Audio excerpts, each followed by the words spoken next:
Welcome! Thanks for tuning in to hear my perspective on the amazing field of experience. Let me start with a little trip back to memory lane. In 2006, I had the pleasure to publish my very first article in a magazine. Super cool. I talked about complaint management and how to use it to transform organizations from the outside in, starting with the customer perspective. I visualized that transformation, which has kind of become my reason of being, in the following table. It's an overview of 3 different types of organizations. Anything I develop is focused on helping organizations move towards more customer and human centricity. Because in my view, that's the most efficient road to sustainable success. I won't go through the entire list with you, but I will show you how the transition works. 100 years ago, everyone was focused on the product. As Mr. Ford quite literally said, you can order any car you want as long as it's black. Super customer friendly, right? Well, the KPI steering that was developed back then, yes, 100 years ago, is still used at 90% of organizations today. In part, thanks to the scientific management philosophy of Frederick Taylor that took off during the Industrial Revolution. Around 30 years ago, people started understanding that the product itself was no longer enough. They also started to focus on the needs of the customers. Many organizations are in this stage or want to be in this stage, but are struggling to get there. To give you an idea, customer centricity is a top priority for 85% of all CEOs. But for more than a decade now, the percentage of successful CX companies has been stable between 4 and 8%. And nowadays, we're slowly but surely becoming aware, yes, of course the customer is important, but the employee is equally important. And so the term human-centric organization is gaining more and more attention. Human, meaning it's all about the customer and the employee. The challenge lies in making this transition as tangible as possible, to avoid vague and soft 10-year cultural change programs. And that's exactly where accelerating experience comes in. Starting with smart statistics and science, to find exactly those points where your customers and employees want you to make the difference. And finishing with experiments aimed at making the necessary change as pragmatic and sustainable as possible.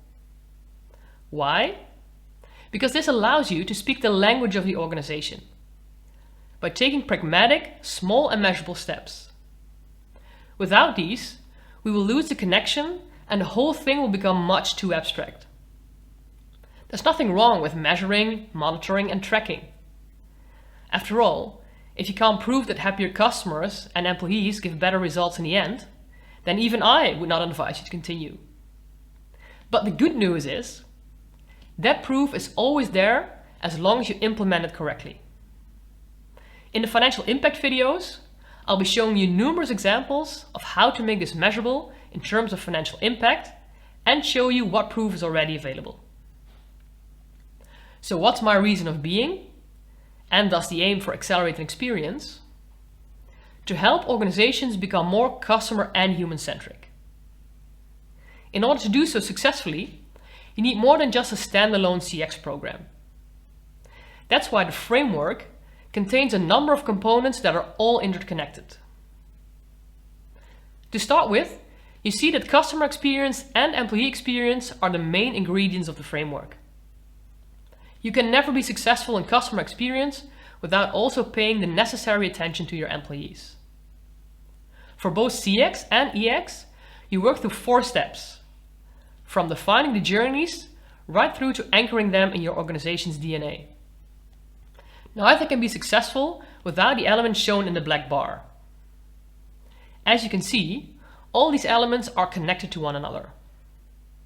After all, the brand defines the direction for everything.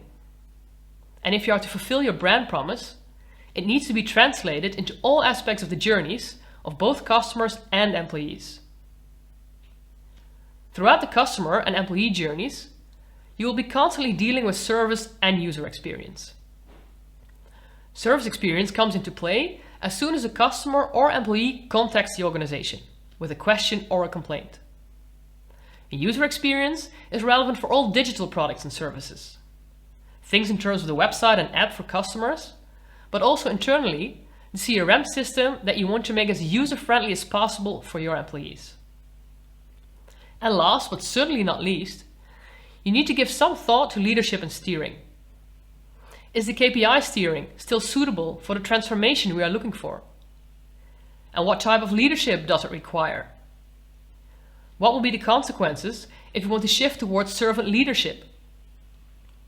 These are all relevant questions to be asked for a successful transformation.